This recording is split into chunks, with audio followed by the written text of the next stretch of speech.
real data to work with. And so we need this set of examples. We can't afford to wait till the very end of the project when everything's sorted to be able to work with this.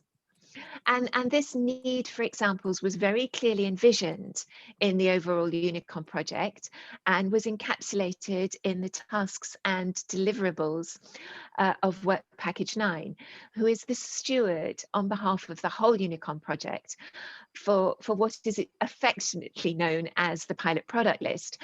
And because we're informaticians, we seem to want to do three-letter acronyms, so I think it's probably going to become the PPL.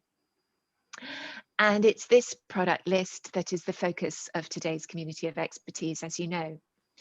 And although Work Package 9 is maybe the steward, the content comes from Work Package 4, and Work Package 4 is completely dependent on Work Package 2, who are working with the regulatory agencies and being responsible for substance identification. And as we all know, that absolutely underpins this work. So we will be hearing from Annette in that. And of course, the content itself will be needed, as I said, by Work Packages 5 to 7 and Work Package 8. So you can see that this stewardship is very much a service function to support the whole of the Unicom project. So it's with great pleasure that I introduce today's presenters to you. So that is the next slide, please. Robert, and I'm actually not going to say his surname. I said when I was doing this introduction, the surnames were by far the most challenging part of this for me, a native English speaker with very little language ability beyond that. Robert is a family physician from Belgium, and he's also a teaching professor of pharmacology from the University of Ghent. He's very interested in drug utilization and pharmacoepidemiology and evidence-based medicine. And personally, I think it's fair to say that Bob is something of a polymath. His publication list comprises over 170 scientific papers, and no doubt he hopes to add to that through the work that we do in Unicom. So it's absolutely wonderful to have Robert presenting to us. Annette comes to us from Work Package 2 as its lead, and she comes to Unicom with more than 20 years of experience in the pharmaceutical industry in various positions of senior management. And Annette has been very, very much involved in managing the EU-SRS initiative. And my personal introduction to Annette is that she seems to me a lady who gets things done, which is just wonderful. And our third speaker, who I know well, is I have had the pleasure of getting to know in the last year, is Ursula. She's a co-lead with me in Work Package 9, and she is very much the main steward of this pilot product list. Her background, like mine, is as a pharmacist, and she comes to Unicom with extensive experience of providing medicinal product dictionaries into patient care and of doing data integration around those, the editorial policy and the data models that are needed for that across several countries. And she's also a member of the EMA's IDMP task force. So I have enormous respect for her depth of knowledge and expertise in this field. And I think, Christian, you're going to introduce Malin, who I have not yet really had the pleasure of getting to know. With pleasure. Malin Flavad is working in Uppsala in Sweden in the WHO Competence Center, which is monitoring pharmacovigilance worldwide. It is an outstanding position they have in Uppsala. And Malin is leading the WHO drug dictionary. It plays a pivotal role in what we are going to do here, because we need, on an IDMP point of view and globally, we need somewhere a harbor for all these global identifiers. And WHO Competence Center in Uppsala has agreed to go in that direction. They are supported by various stakeholders. Is it the regulators, the Americans, the Europeans? Is it the manufacturers, and many others. We are very happy to count on their competence.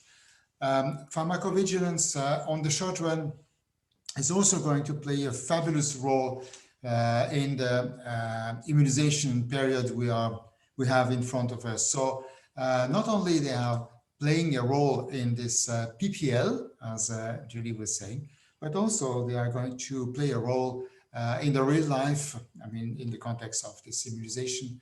And we very much support that in Work Package 1. Voilà, that is my few words for this charming lady who joined the Work Package 1 a couple of months ago, and we are very happy to have her on the board. With this, I will pass the floor to Robert van der Sichele, because I have some German background, and he's going to walk us through the overview of the content of this PPL. Robert has an issue with his camera, so we are a little bit blind regarding his face, but you saw the picture before and you can imagine he's a charming guy as well. Robert, floor is yours. Thank you very much, Christian, and welcome to all the participants. My name is Robert van der Stichele, for those who want to practice on the surname. And I will give you the first introduction to what this Unicom pilot product list is and how it came about. Next slide. We had a small team of 3 pharmacists and 1 doctor. Julie, Ursula, and Leonora Grandia from the Dutch G-standard, and myself, working on the selection of an exemplary list of medicinal products that could be a working program for several concrete issues inside Unicom. And our objective was to select 20 to 40 frequently used substances, namely collections of medicinal products who contain the same therapeutic moiety or combination of moieties. Therapeutic moiety means the active part of the molecule inside a therapeutic drug, which is then combined to the ester and the salt to form the whole molecule. And so 20 to 40 collections that represent the range of challenges that exist for medicinal product identification information, and also can be used in cross-border prescribing and dispensing project. And this collection should then represent around 250 medicinal products and maybe 1,000 medicinal packages. Of course, each time you add a country, these figures double. And we considered initially 4 countries: the Netherlands, UK, Belgium, and Germany. Next slide. We selected 37 substances or combinations of substances as the basis for the Unicom pilot product list. And that resulted in a list of 35 single therapeutic moieties, because there were some combinations among these substances that were redundant. For each selected therapeutic moiety, we went on to document all the available medicinal products in 4 countries: Netherlands, Belgium, UK, and Germany. And then we listed for each of these medicinal products and for each substance all the available salts and esters for those substances where that was relevant. Not all substances are characterized by salts and esters, but if they are, the point was to collect all the available salts and esters. And then for each of these combination of moiety and salt and ester, determine a number of numbers: the American UNI number, the CAS number from the chemical abstracts, and the SNOMED ID for all the available salts and esters of the moieties, but also of the moiety itself, which has a separate number. And then a selection of one single modified substance, or a precise active ingredient, if you wish, in SNOMED terms, for each of these groups, of these 37 groups. And then we went on to cross-check with the Work Package 2 EU-SRS data cleansing project to check for additional sols and add the European number, the EUTCT number, and also some information about the number of products that were available for each of these esters. Annette will talk more about that. Next slide.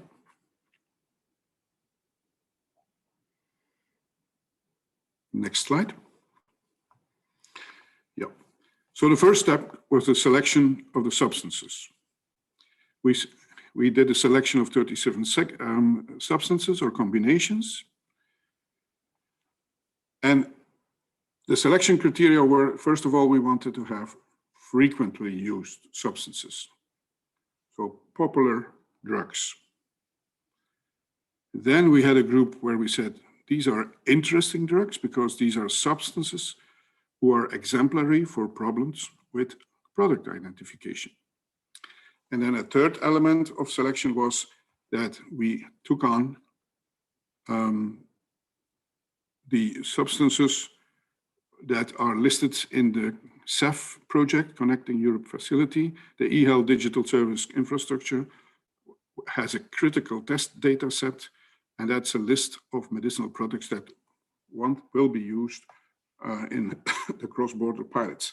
So these three elements, the frequent drugs, the interesting drugs, and then the drugs listed in the critical test data of the eHealth cross-border exchange, were the basis for adding this list. Next slide.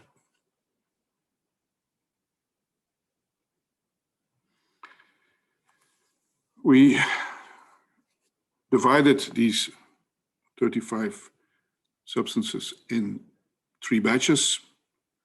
We'll come to that later. One batch with 7 products which could have some priority and which we could take first, and then 2 other batches for later. For each of these, we wanted to determine, as said, the salt and esters for the chosen substances, the precise active substance for each of the chosen substances, the list of products, MPDs, or packages, PCIDs, containing that precise active substance in each of the 4 countries in the initial study, and then go and look for the actual data, the numbers that represent these substances in spore term, if possible, for the selected data elements. And the whole endeavor would give us a sense of the size of the data that we're working with, and some actual examples of the issues of definition with the core elements for PHPID, for example, with the dose, form description, and their strength, reference strength. Next. This is the product pilot list. You will not be able to see this. It's a long list of 37. The yellow ones are the priority ones, and then you see also the color code for the other 2 batches. 37 products. Next. These are the first batch: diclofenac sodium, simvastatin, no ester or salt defined, enalapril maleate, amoxicillin sodium, potassium clavolate, insulin glargine, and morphine sulfate. These are the first one we work on. Next slide. So if you start with diclofenac, for instance, you have a whole class of substances that contain the moiety diclofenac, but there is a collection of 4 modified substances where the diclofenac has a salt of an ester, a first one, a second one, a third one, and sometimes also in adverse event reports coming from all over the world, we don't really know what was the salt or ester in this particular adverse event report. Next slide. Yeah.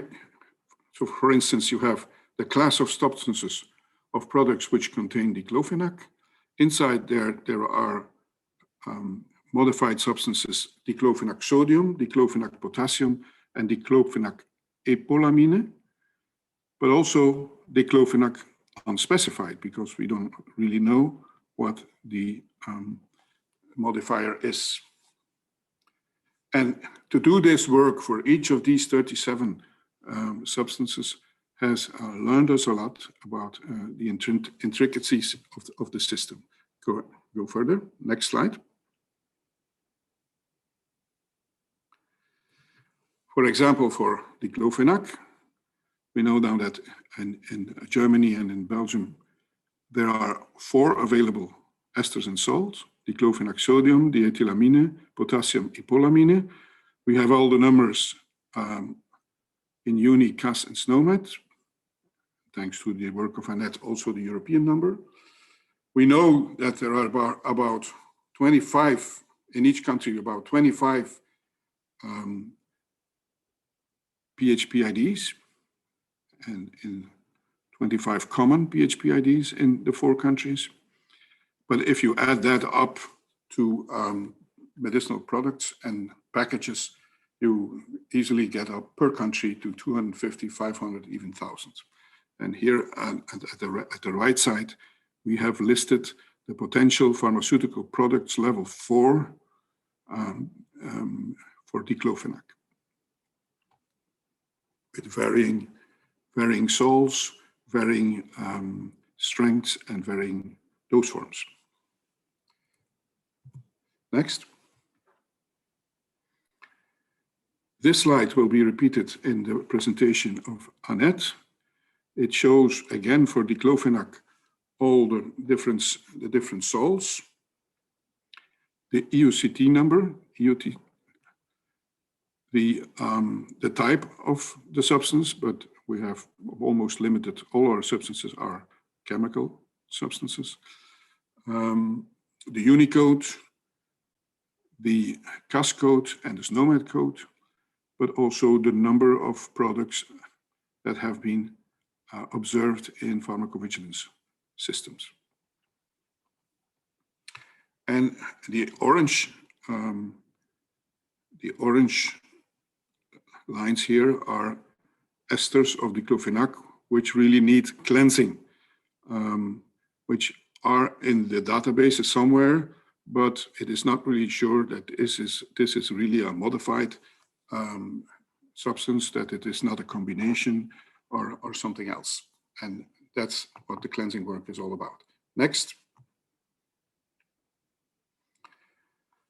So the benefit of choosing this limited pilot product list and doing some concrete work on concrete drugs is, first of all, that we get an increase in our understanding of the implementation challenges of IDMP, and these challenges are not little.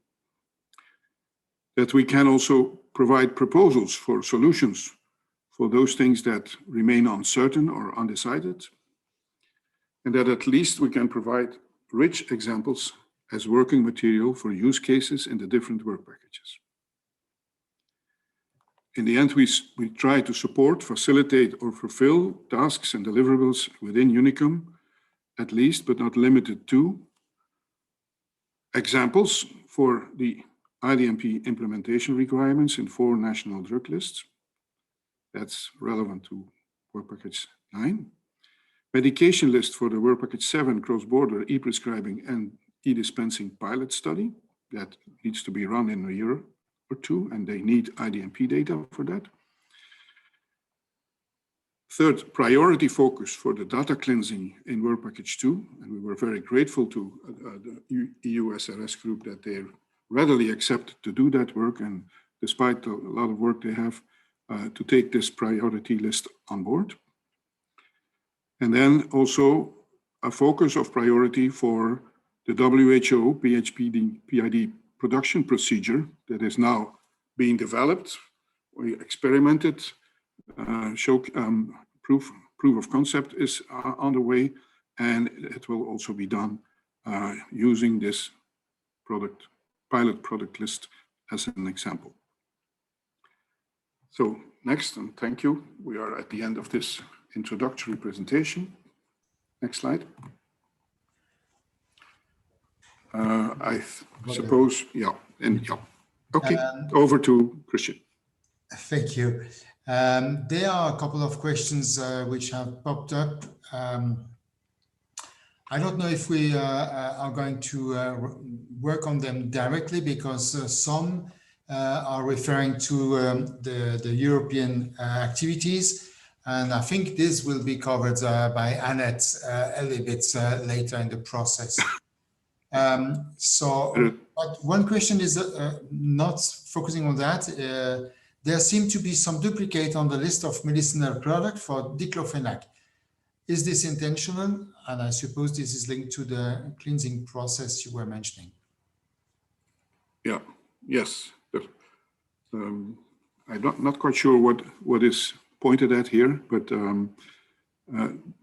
duplicates, synonyms, aliases, that is the work indeed of Annette in the cleansing process to sort all that out and to see whether it's a real duplicate or just a synonym or an alias. Okay, I see another colleague has raised the hands. Can you use the chat box, Marcello, eventually, so that we have this in written also documented after? And I give you just 2 minutes to do that.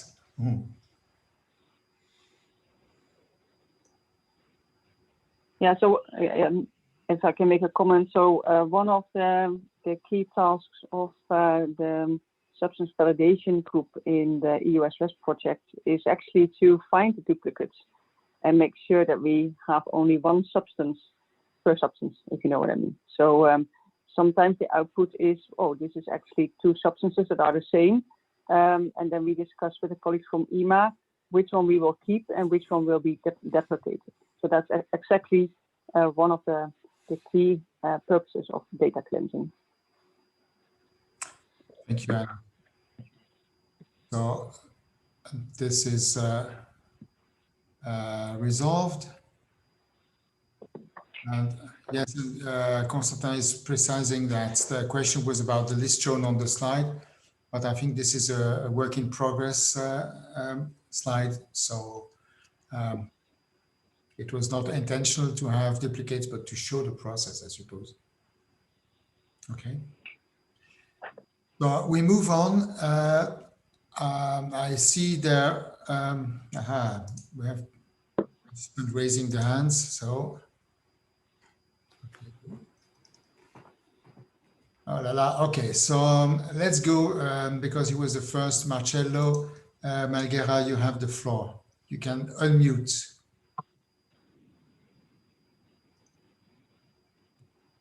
If you don't click at the same time as me.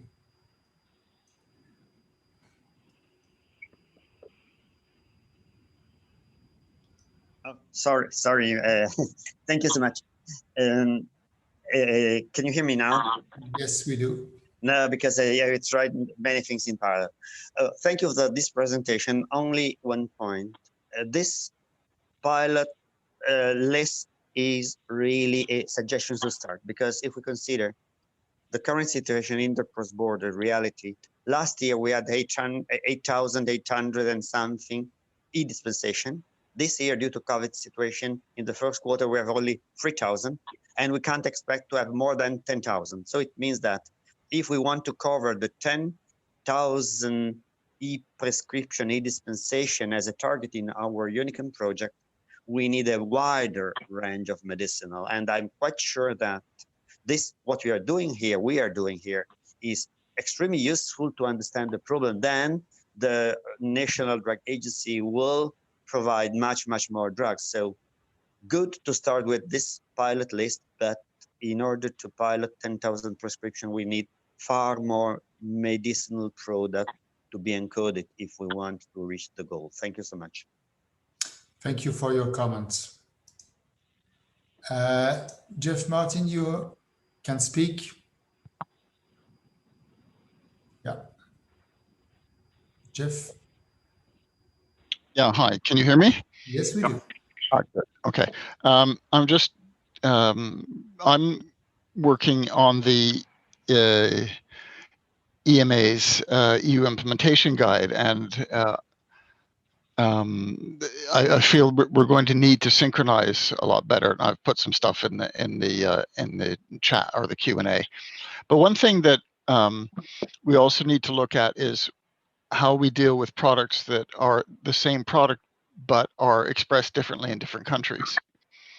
We have a lot of that from older products where in some countries they might have expressed things as a percent or milligram per milliliter and that kind of thing. We have some examples with that, and that sort of thing needs to be dealt with. That might explain, somebody put a comment that they thought that some of the products were duplicates. It could be part of that because we have products that we know are identical because they go through the European procedures, but because they're generics, for example, because the original product was expressed differently in different countries, then the products look differently. We have cases where if it's a salt, for example, that the strength was expressed as a salt in one country, or was expressed as the active moiety in another country, and versus percents and all that kind of thing. And that's one of the major challenges in doing a cross-border bit. How do you know that you're expressing things the same way? And if you're not, how do you get them to be expressed the same way so that you can actually get the thing prescribed in another country? The answer would be by applying IDMP correctly. But IDMP says nothing about how you explain how you describe the strength, as whether it should be in percent or whether so on. Oh. Yeah, but you have to remember we have 500,000 or 600,000 products or thereabouts in Europe, and those products are approved in a particular way, and they have to be expressed in consequence with how that they have been approved. Well, I think as soon as you have a critical mass of pharmaceutical products, then it can also, the task of choosing the right pharmaceutical product that represents that old product can also to some extent be delegated to the national authorities, I think. I think also if we go on to particularly Ursula's presentation, she might be able to, I'm jumping the gun here, but exactly those sorts of issues are ones that we hope that the pilot product list will pull out. And we have chosen some of the substances in that to try and address the challenges that come with the product description related to that. So that is something we do have very much in mind. Yeah, I know you and I have talked a bit about this before, so yeah. Okay, fine. Yeah, you can mute me again, Christian. Thank you, Jeff. Actually, I propose that we go now along the presentations, because these questions might also be answered by Annette a bit later. Our next speaker is Ursula Chorn. She is taking the microphone, as you can see. She has a microphone, and she will walk us through the domain of the medicinal product dictionaries. Ursula. Thank you. Yes, Jeff, thank you for this good bridging to my presentation. I will try to answer also your question. And perhaps, Christian, next slide, please. I will start to answer it really in a very simple way. And thank you, Julie, for this very good image to make clear what we are trying to do. It is exactly about IDMP data starting or coming from the NCAs that at the end, by identifying them in IDMP, the clinicians, patients, and all of us will get more security about speaking from the same product. So perhaps the next slide, please, Christian. A more complicated picture you see here makes very clear how crucial the PPL, and Julie, thanks again for this new abbreviation, the PPL, has and plays, which role it plays here in the Unicom project. So what you see here on the left-hand side are the NCAs with their products and their regulatory data, which is really the source for our PPL. This PPL needs to flow with its data through all these stakeholders you see here. So it starts with the drug dictionary providers. It goes furthermore to the clinical decision support systems and providers, then of course to the point of dispense, then to the patient. Even it could be and should be tested in the pilots cross-border. And then there will be also patient empowerment, information apps, and all this is related to the PPL. Also pharmacovigilance for gathering all the adverse drug reactions. All this must be identified by IDMP, and we will try to make this real in this project. And to do it, we can't have a wish list of trying to do all the things, but we are concentrating really on this PPL. And the next slide, please, Christian. Bob has already mentioned where we have started from. So you remember this list on the left-hand side. You remember also the cleansing project, so that you have an imagination about what are the working processes to come to the PPL. Next slide, please. And this is all about the product itself. So we have different starting points. Just now, there's one regulatory list, the Article 57 list, which is defined only by these attributes you see here. So it is a product name, the active substance, route of administration, product authorization of country, the country of product authorization, marketing authorization holder, and the pharmacovigilance master file location.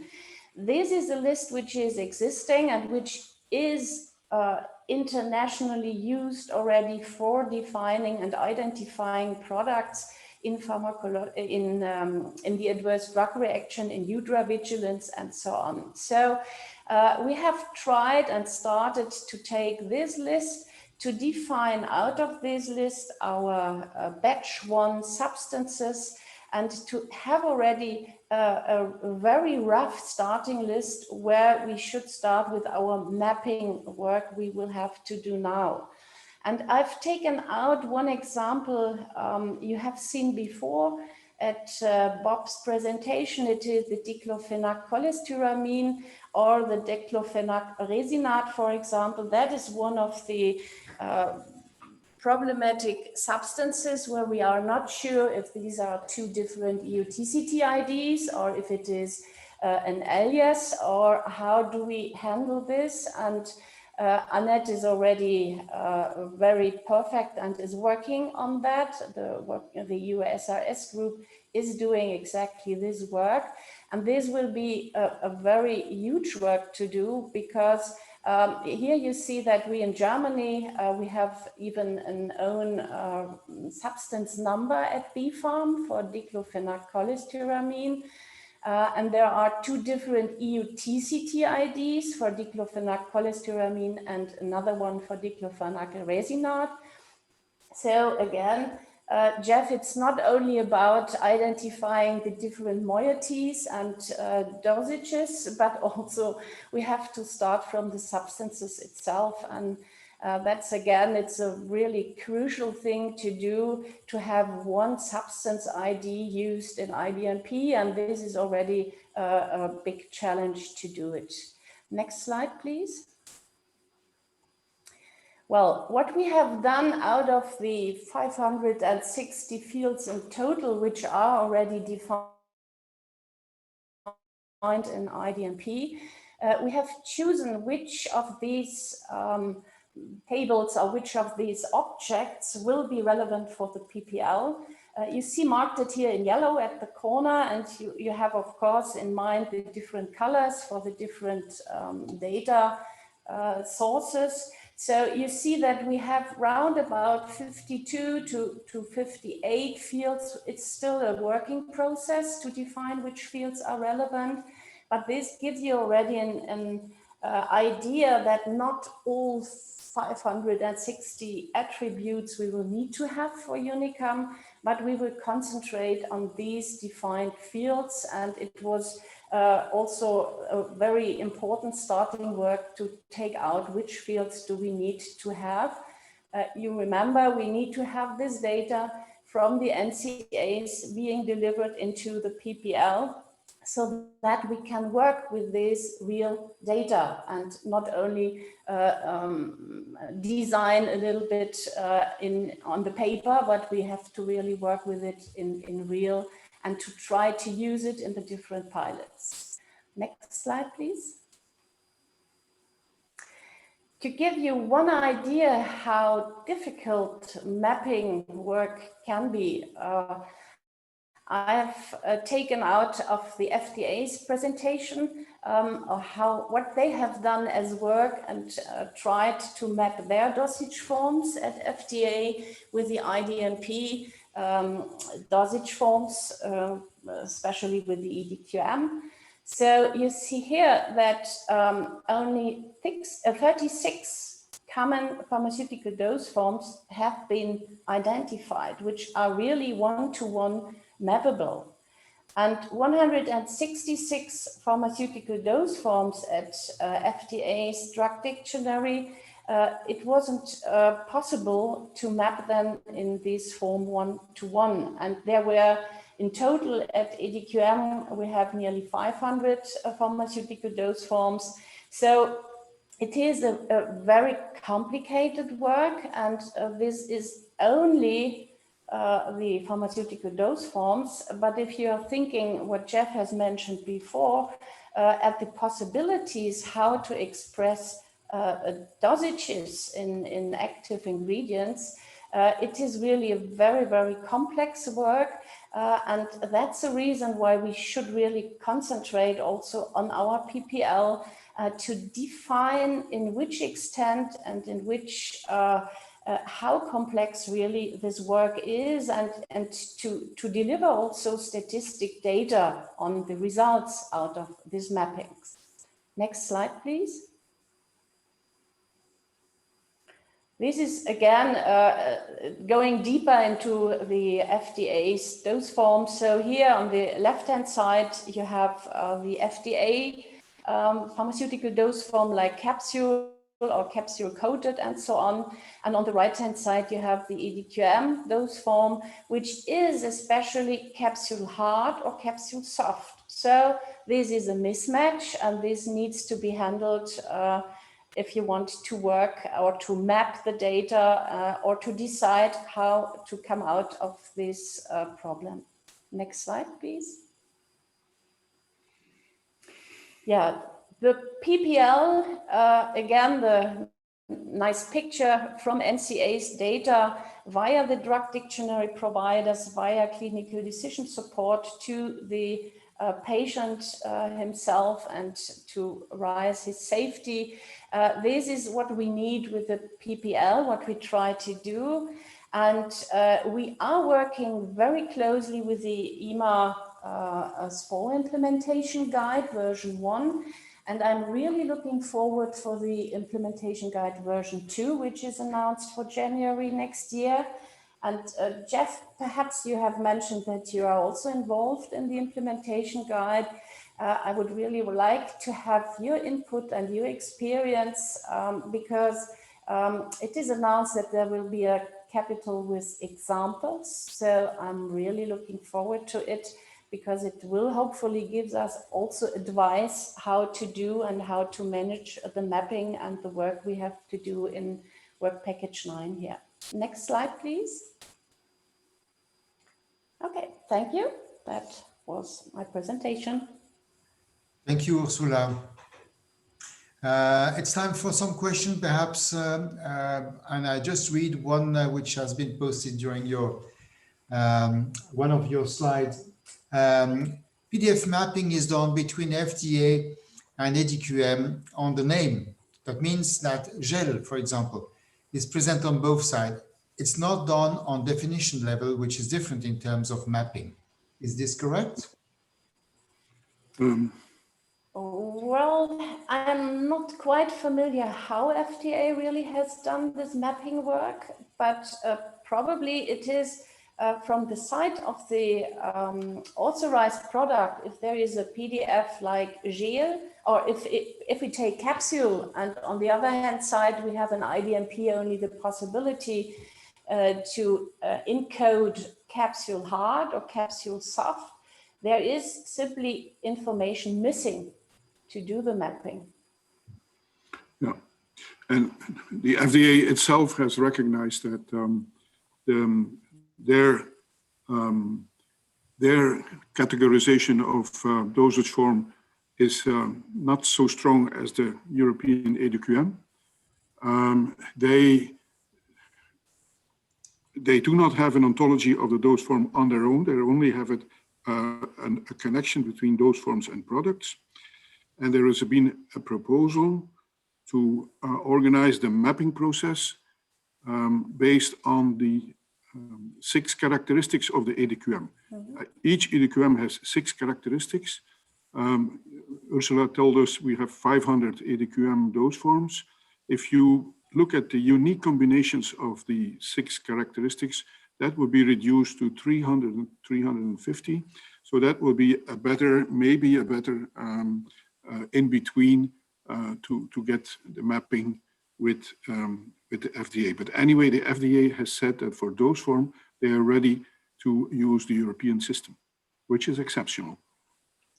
Well, Bob, thank you for that. Yes, that's correct. And that's also perhaps a result for our mapping here. We try also to define which should be really in practical use the PHPID. So just up to now, as far as my understanding is that the pharmaceutical dose form of EDQM, not the basic, but the PDF is the part of the PHPID. So with the result and experience of FDA, this might be perhaps also a point to discuss. Okay. We have just a comment from our colleague from the FDA who says, correct. So, applause. Thank you. Do we have another question? I don't see any open question yet. The PDF in SNOMED City has also the 6 characteristics as in PDF from EDQM. But still, they are not identical defined. The content of the list for characteristics are different. So it's a statement and not a question. So the PDF in SNOMED has 5 characteristics, and yes, they are not identical, but they are definitional, and that is actually quite a difference from the way that dose forms are modeled in EDQM. Thank you. Good. I think we have clarified. Oh, Robert Steger wants to say something.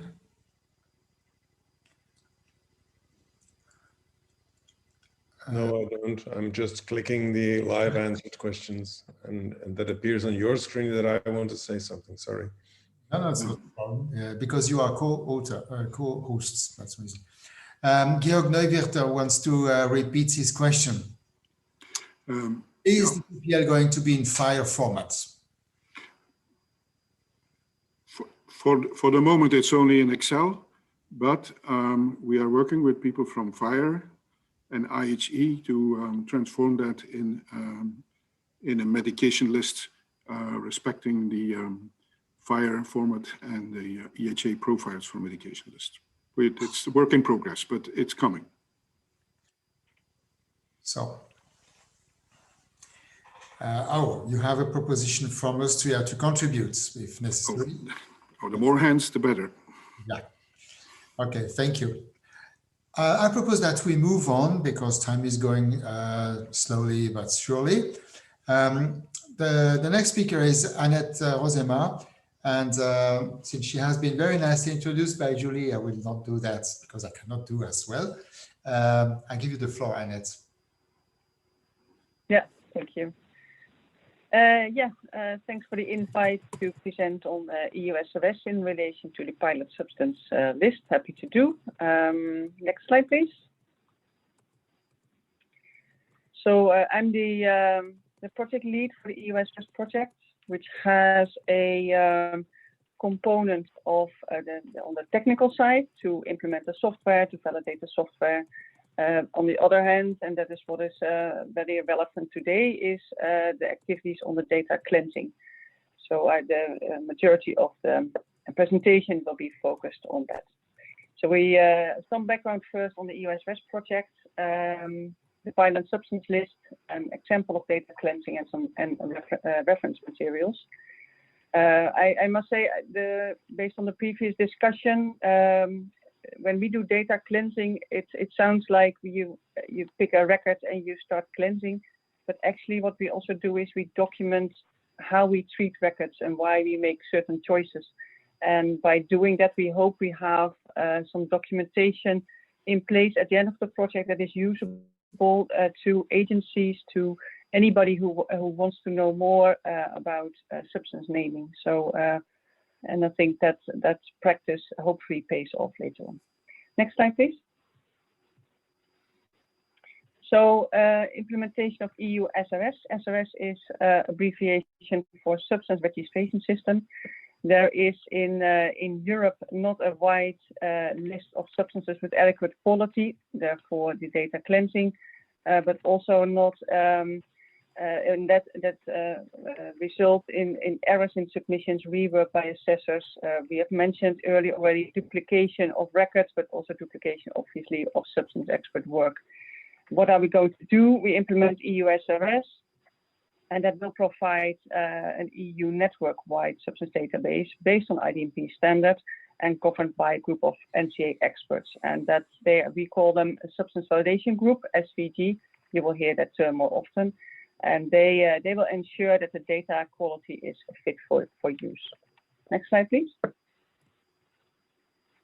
It's actually quite a big project with many partners. And here I've listed them all. And you see in blue, you see highlighted which of the partners are also taking part in Unicom. Others in black font are taking part in the project on an in-kind basis. And you can see it's various agencies across Europe, Norway, Sweden, Spain, Czech Republic, Slovenia, the veterinary agency from France.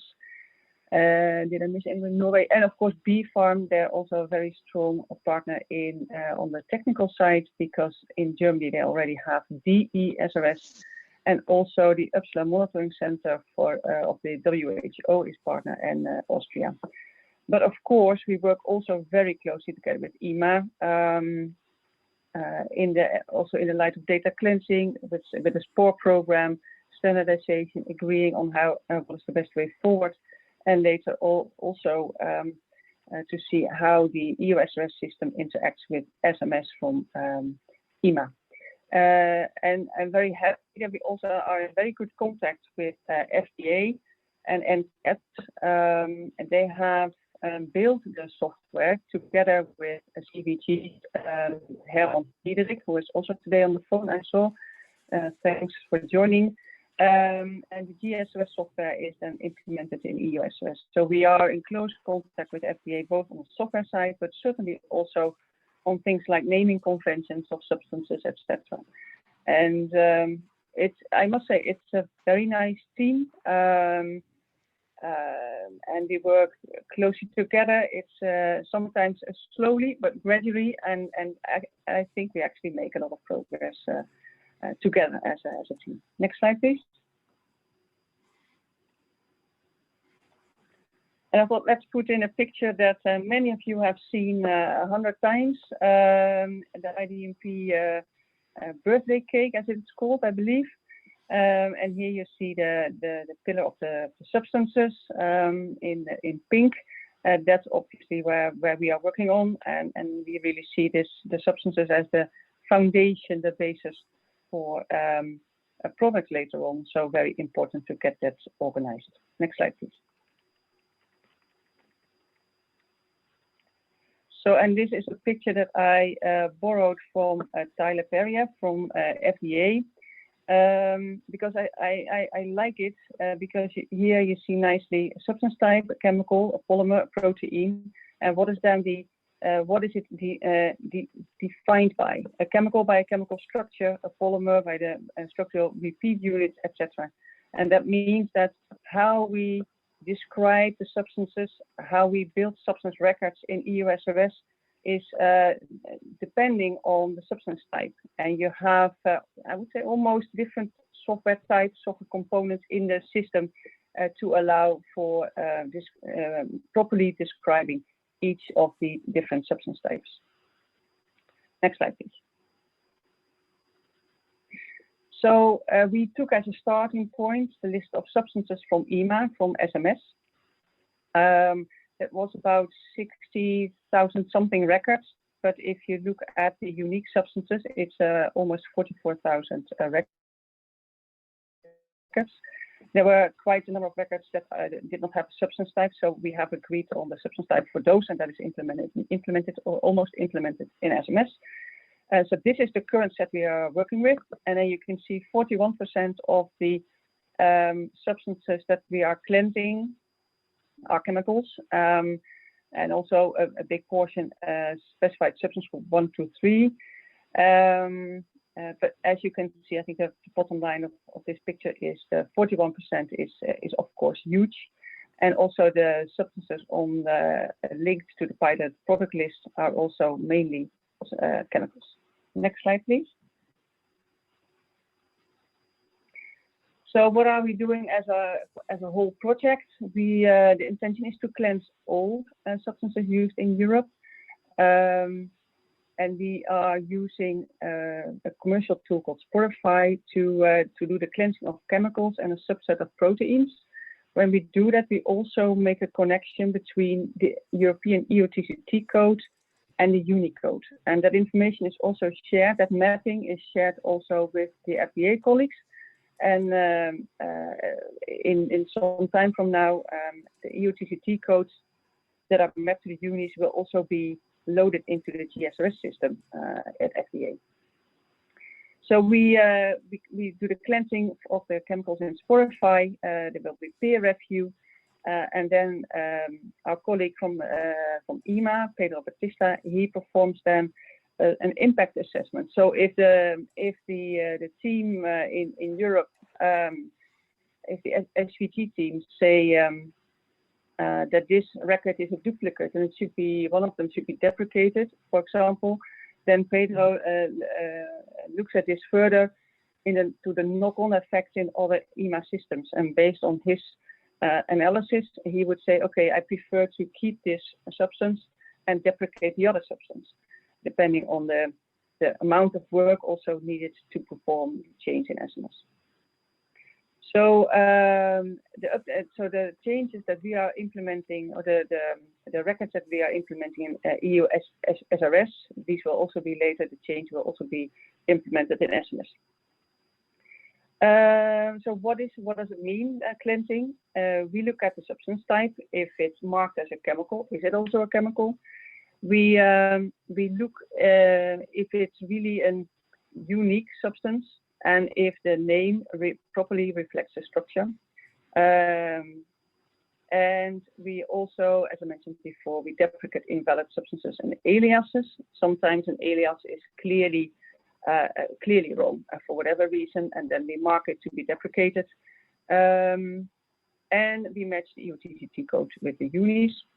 So in the end, we make sure that there is only one EUTCT record reflecting one substance. quite a key principle. Next slide, please.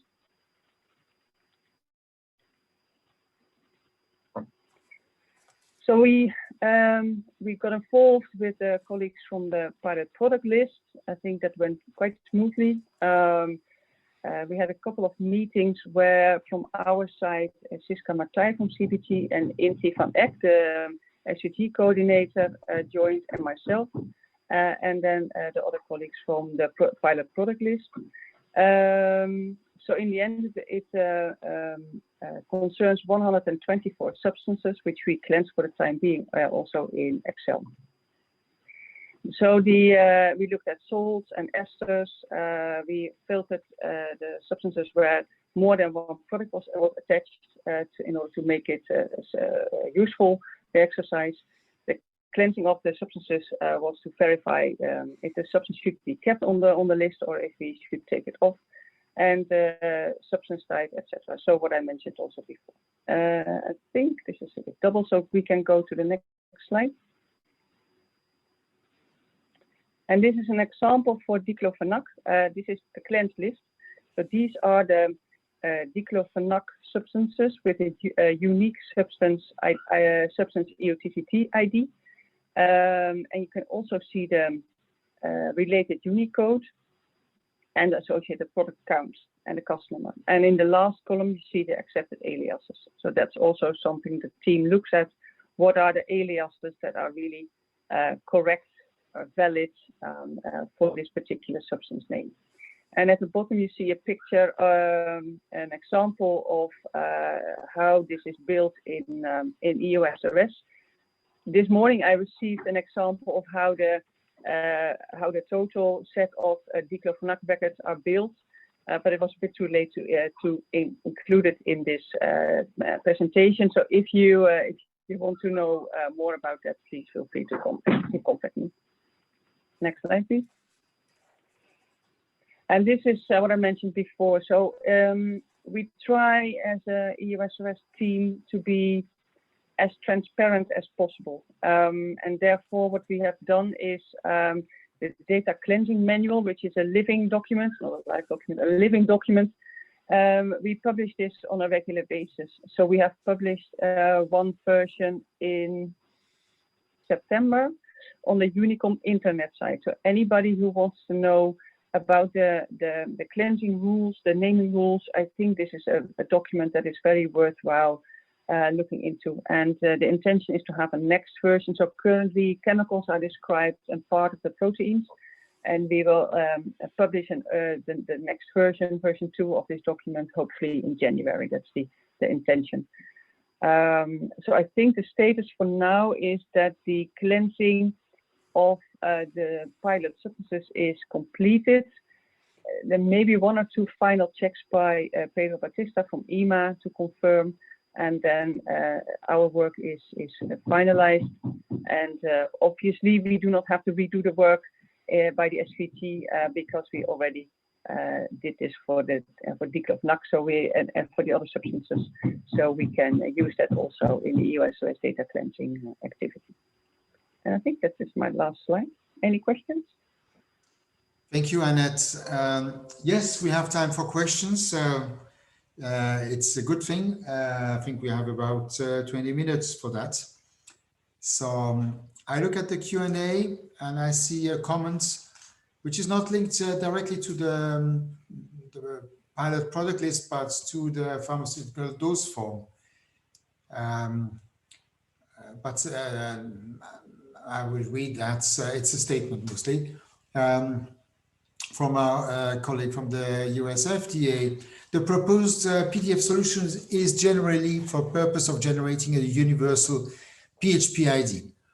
However, FDA internally will continue to use the USP dosage form list for labeling and a slightly different list for purpose of our Orange book. It may be a Dutch book, Orange, I don't know. USP terminology for some uses is mandated by statute. Also, by ICH agreements, we use EDQM terminology for E2B adverse event reporting. It's mostly a statement, but it shows that things are complicated. but we had no doubt. Okay. Do we have another question or comments?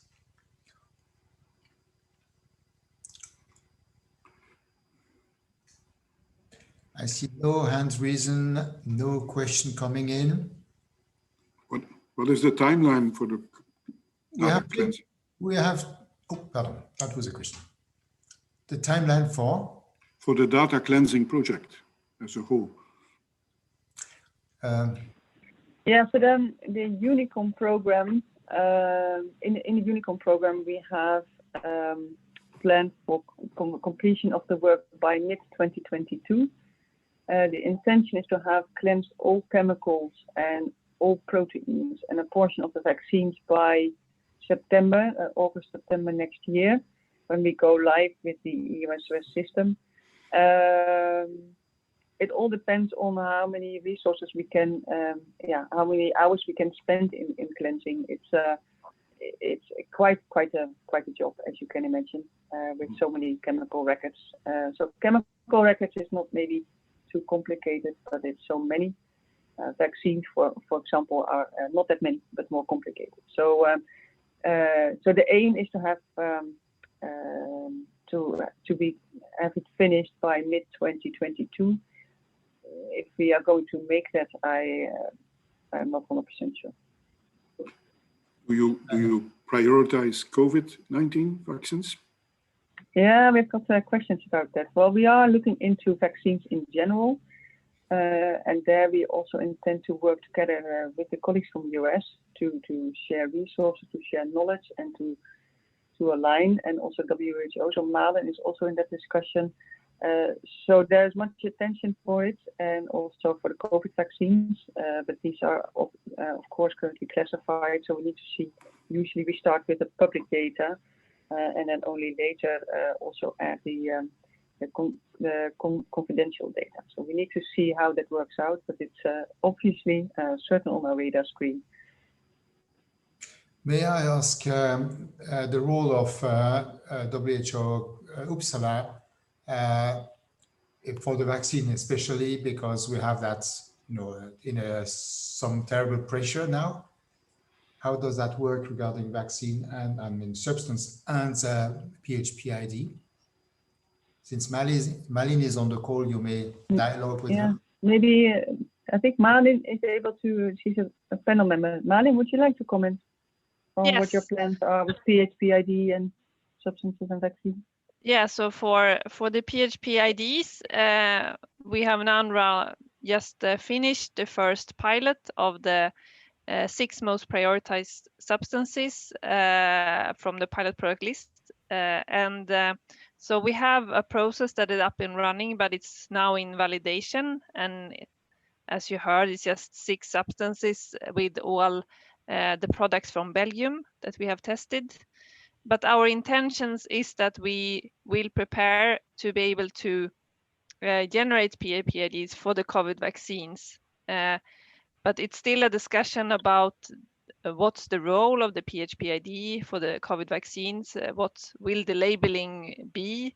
So I think there's a lot of discussions ongoing here, but what we are discussing with the EU-SRS team and FDA is to see if we can have also joint efforts for the COVID vaccines, I think. Thank you. Annette, you want to add something? No, that's actually a perfect summary of what's going on. So the momentum is there, I guess, to take the vaccine seriously and to get it done. Everybody wants to have scientifically sound descriptions of vaccines. The US colleagues want it, the European colleagues want it. There's a big need, so and then we decided to see if it's feasible to work together on this. I think that makes a lot of sense. Thank you. Jeff Martin has asked to speak. I give him the floor. Yep. Yeah, hi. A couple of comments. One about the timeline. The substance group, and I know this is this Unicom is just about human medicines, but the substance group is also having to prioritize a veterinary product because Yeah. we have a legal deadline to get all veterinary products into the the common veterinary product database at EMA, and that has to be up and running at the end of January in 2022. So that's in a year and a bit. And there's pressure to get the vet product, the substance, have to be done and dusted middle of next year or something like that. Yeah, on schedule. So for the UPD database, the Union Product Database for veterinary, they take the substance data from SMS. So we have bi-weekly status meetings on the veterinary data, because that is concerning mostly vaccines, actually, because the other substances are already covered, as far as I know. So the veterinary vaccines are cleansed. Herman Diederik is working really hard to get this going. The centralized procedure vaccines were already confirmed, sort of what needs to be the data for those in SMS and later also EU-SRS. And the non-centralized procedures are currently being reworked, and the progress made is tremendous. So we hope to be able to finalize that in the upcoming weeks, maybe month, 1.5 maximum. And then it's a matter of implementing those cleansed records first in SMS, because once they are in SMS, they can be used by the Union Product Database. So, and then we also obviously will build them in EU-SRS. Yeah, good, thanks. I also wanted to make another question. You showed in your in the progress, there was a big chunk there of specified substances. And one of the things that we've talked a bit about in the EUIG group is our need to be able to handle those, because fairly soon, and I'm talking about excipients, things like opodries and those kind of things, because the companies do not necessarily know what's in the opodries and similar kinds of substances, and so they only be able to say, well, I'm using 0.5 milligrams of opodry XYZ as a colorant or something like that, and we discussed how we're going to do that, because I know from what I understood, these specified substances were not as priority as the pure substances. Do you have any thoughts about what the situation is as far as these kind of substances are? Yeah, so SST1 substances, we are able to build them in EU-SRS. We have not prioritized those indeed, but there are quite a portion of the overall records that will be done after the initial go live. In the meantime, we are working, and we, as in this case also Herman, is working together with the GSRS team at NCAPS to look at the functionality of the system with regard to SST2, 3, and 4. So hopefully, when we go live for the first time, then later we can also quickly start with the SST records, but then not only SST1 but also the others. So we come across quite a bit of the SST records during data cleansing. Some of them are currently, for example, a chemical, and then somebody cleanses it and thinks, well, this is not a chemical, it should be SST1. So that is then marked. So there are even some of them are partially already cleansed. But yeah, we have to make choices. So we said we are striving for to go live with the chemicals, the proteins, and as many vaccines as possible. Mm-hmm. Yeah, but the ones that the SSG ones, which are the ones that are probably the most important as far as doing compositions go. And a lot of them are excipients rather than active substances, which is what we're also trying to figure out. What should we tell people when they have to start submitting data, because all they know it's opodry, yellow, blah, and they have no idea what's in it. Yeah. Okay. Okay, thanks. But this is, I mean, the SSG1, etc. From the pilot product list perspective, these were mainly chemicals, as I understood from INPI.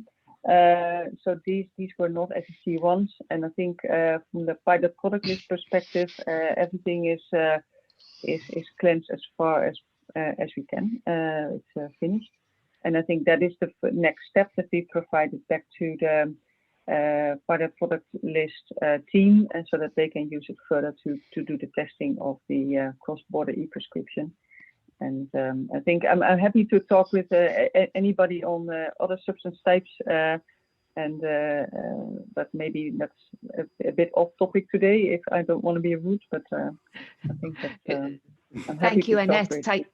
I think one of the things to emphasize in the pilot product list is that it's particularly looking at the active ingredient substances, which is what Annette and her team have been working on. And we know the excipients are important and colorants are obviously important in terms of allergies, but just for these first steps, we're looking at the active ingredient substances because they're the ones that feed into PHPID type things. Okay. Good.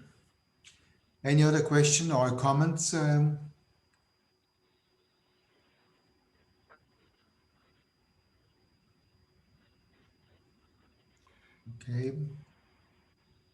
I don't know, Jean-Gonzague, would you like to express yourself in live? If so, raise your hands. Yeah, I know. Jean-Gonzague. Yes, it's just a quick comment here. Yes, and it's linked also to what I previously wrote in the chat is it's really needed to have maybe not only the most prescribed and most used drugs, but also to really have a broad spectrum of product and substances that are used in the different product. And I meant it for the vaccines, for example. Most of the vaccine we are working with are specified substance group 1. If you think to any adsorbed vaccine or any vaccine, which are quite some, or any vaccine which are virus-like particles, like MenB vaccine, like Hep B vaccine, also the COVID vaccine will be particles, liposome particles. So all these vaccines will be the active. What will be in the flu shot, in the shot, will be the SSG1 exactly. Then of course the reference substance will be a nucleic acid or will be something else. But the active principle as per SMPC will be an SSG1. And we understand, and we did look hard at whether we should, this was before COVID, should include vaccines, because many of us are aware of the deep challenges that they pose, particularly with the new ways with the messenger RNA and so forth. I think with all these things, we are trying to take one step at a time. I would love to be able to do it all, but I think we do need to work through these things. And SSG1 is not just something that is important for, or specified substances as a whole. It's not just something that's important for vaccines. It's important for biologics. It's even important for good old benzofibrate and its micronization. So these are all things that have to be tackled at some point. But maybe not in the first year. Yeah, I fully agree. We are fully aligned, and that's why, as I wrote before, we should join force with the Chapter 8 example of Indie UIG and the pilot product list. I think definitely we can learn from each other. Okay, we noted this comments. Thank you, Jean-Gonzague. Do we have any other comments? I see Herman Didrik has also written something in the Q&A, but it is confirming what we said. Yeah. Okay, we arrive slowly but surely to the end of this webinar. You know, the purpose for us was to share with a a wider audience what is going on in Unicom. It is a work package 1 webinar, but we are a service, not provider. We are the service of all the work packages. We want to interact with all the work packages. If the implementation, especially regarding substance and, developing a playground where IDMP can be deployed across the medicinal product life cycle. This is highly interesting and important to work package 1 because it enables us to verify that we are on track regarding the standards, that we have to change or make our standards evolve. And we know that, for instance, for pharmaceutical dose forms, we will have later, next year, a special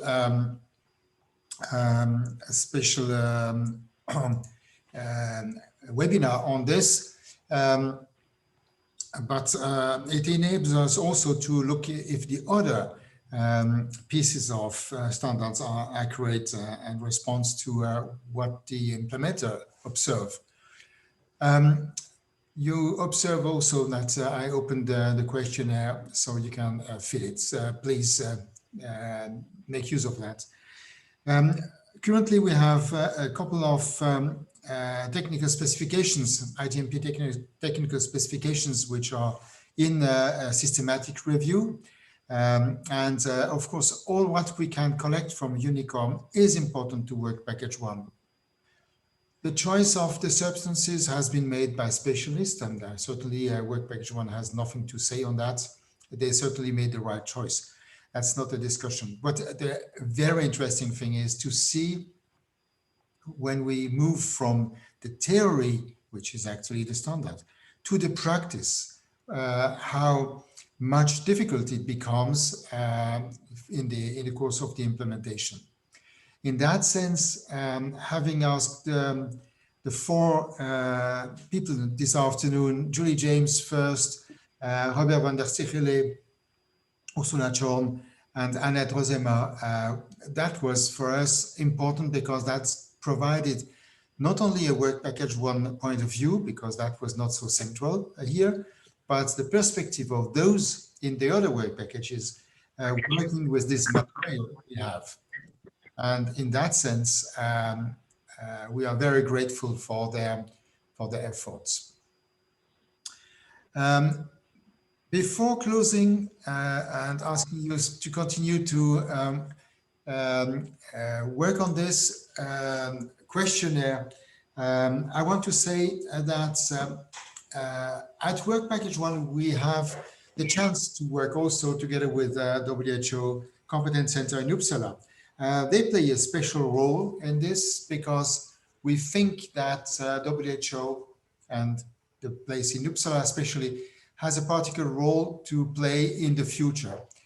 I'm happy to say they have a new chief executive, and that gentleman seems to be on track regarding the visions.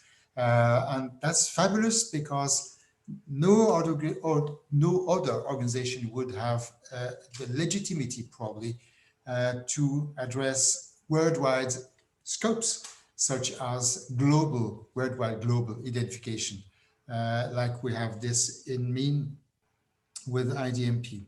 That's the reason why Malin Fladvad joined us this afternoon also, because she is the voice in Work Package 1, she is the voice of this competence center. So we see we have involved all those who have to play, or we think should play a role in the future regarding IDMP implementation in Europe. And by closing this session, I want to thank them all, the speaker and our panelists for their contribution. For you, the participants, you are still 60 on the call, give you a rendezvous for December, where we will speak on other aspects regarding IDMP implementation. Information is going out very soon about that. This said, keep safe, and I look forward to hear you very soon. Good afternoon. Thank you also to you, Bye-bye. Christian. Thank you and bye. Bye-bye. Thank you. Thank you. Thanks for Bye-bye. everything.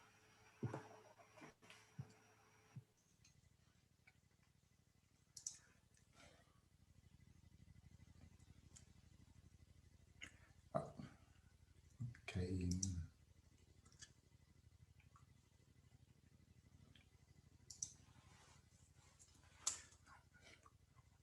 Comment tu fais ça?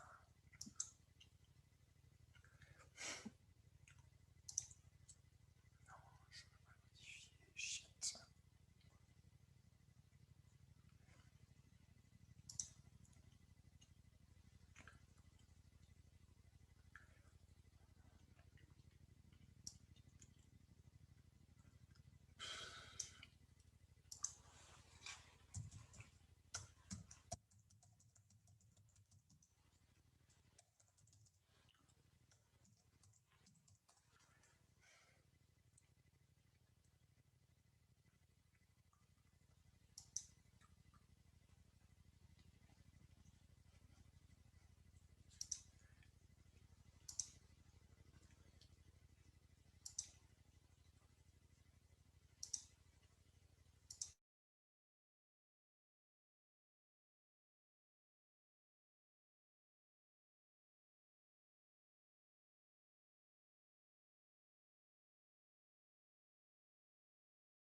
Robert, we are just the two of us.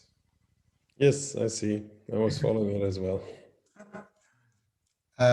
Yes, Robert van der Sichele just reminded me on Malin. Oops, I forgot that. And now I don't know where this bloody questionnaire will be saved, because last time I lost it again. And I don't see exactly how that works. But, Share results. yeah. That's on screen, I think. Yes, I did share it first. That doesn't help. No. So you Relaunch is not good. have to save the results, but how do you do that? It's not automatically saved? The other day I had a difficulty to find it back. That's the reason why I'll just take some screenshots. No. As I see, idiot. Don't do anything. I'll just take some screenshots so that at least we have the screenshots. Yeah, you're good. Where is it? Branding poll survey. And one at a time. Or it ended. Okay.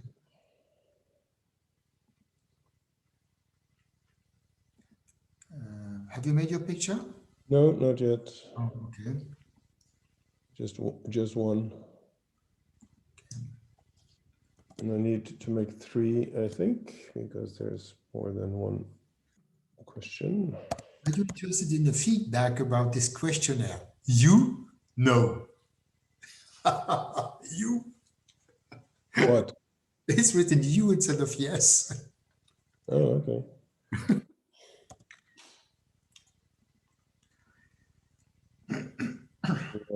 Why not here? Oh, come on. I am in the background. I hope that it will not close it. Oh. Oh. I have it, but how do you save that?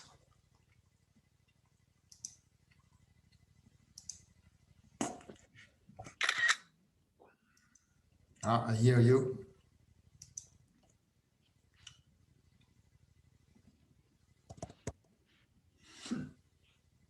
Do you see the same screen as me, or do you have another screen? At this point, I'm just seeing the slide and the questionnaire. Oh, the slide. Okay. So the slide is still on. Okay. Now I just see your name and my name. The screenshot should be in the mail. Okay, fabulous. But it looks like, so I can close that now, in the hope that it will be saved. You cannot see my screen, but Oh, you can share it.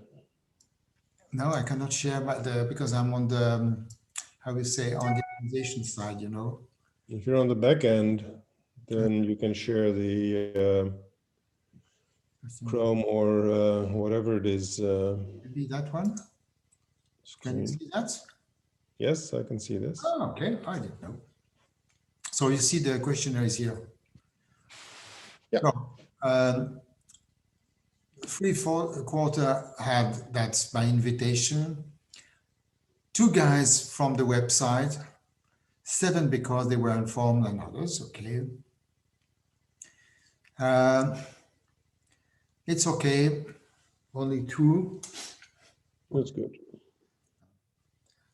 And feedback about this questionnaire. More than 50% fully happy. Happy, yes. Yeah. That's good. Yeah, that's good. Yes. Okay. And this is the Q&A. Attendees can upvote, can comment. This is the Q&A settings. This is not the Q&A itself. This is the YouTube. Hopla. Email setting. This is okay. And the invitation. So you see the panelists. I have to select the panelists. Mm-hmm. I could not invite Julie James. You may have seen the email. She didn't find any more the invitation. Okay. So I had to go here back and resend just for her. Oh my God. Okay. It's not complicated after. Otherwise, I have to nominate her from the crowd. Well, that would have been fairly easy as well, because there is a promote to panelist option. You see, 140 registration. Okay. But nobody was blocked. Good. Okay. And I have an attendee report here. Where is it? Attendee report. Generate CSV or something else. So where is it? Choose webinar.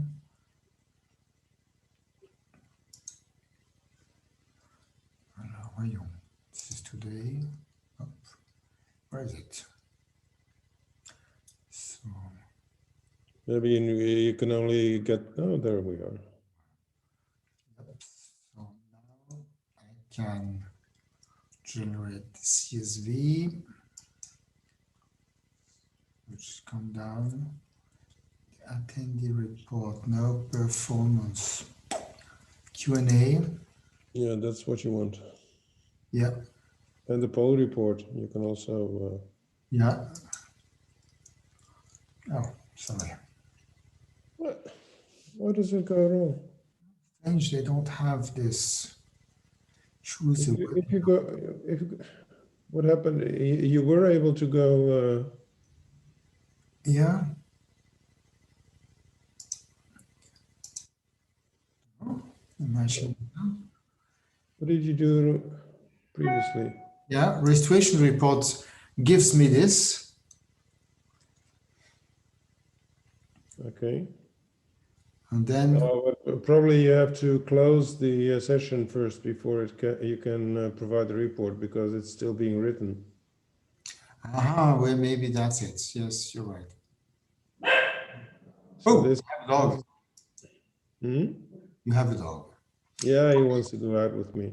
But if I have a